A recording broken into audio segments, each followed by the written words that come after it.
அஸ்ஸலாமு அலைக்கும் வரஹ்மத்துல்லாஹி வபரகாத்துஹு. கண்ணியத்திற்குரிய மூமினீன்களே, வரலாற்றில் அல்லாமா ஜெயினுல் ஆபிதீன் ரஹ்மத்துல்லான்னு சொல்லி ஒரு பெரிய மகான், அவங்ககிட்ட கேட்கப்பட்டுச்சான், நீங்கள் உங்களுடைய தாயாருக்கு நிறைய ஹிதுமத்து செய்கிறீங்க, வேறு எதுலேயும் உங்களை அப்படி பார்க்க முடியல, இதில் ரொம்ப கூடுதல் கவனம் செலுத்தி உங்கள் தாயாருக்கு நீங்கள் பணி செய்கிறீங்க, ஆனால் ஒரு நாள் கூட உங்கள் தாயோடு அமர்ந்து நீங்கள் சாப்பிட்டதை நாங்கள் பார்த்ததே இல்லையே, என்ன காரணம் அப்படின்னு கேட்டாங்களாம்.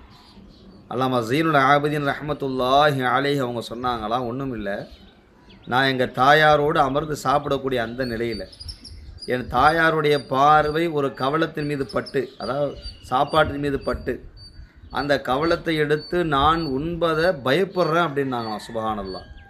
எங்கள் அம்மாவோட பார்வைப்பட்ட அந்த உணவை சாப்பிடுவதற்கு நான் பயப்படுறேன்.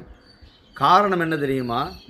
எங்கள் அம்மாவுடைய பார்வைப்பட்ட அந்த உணவு, அதை நான் சாப்பிடும்போது என்னுடைய தாய்க்கு நான் செய்கிற மாறாக நான் பார்க்குறேன், அதனால் பயப்படுறேன் அப்படின்னாங்களாம்.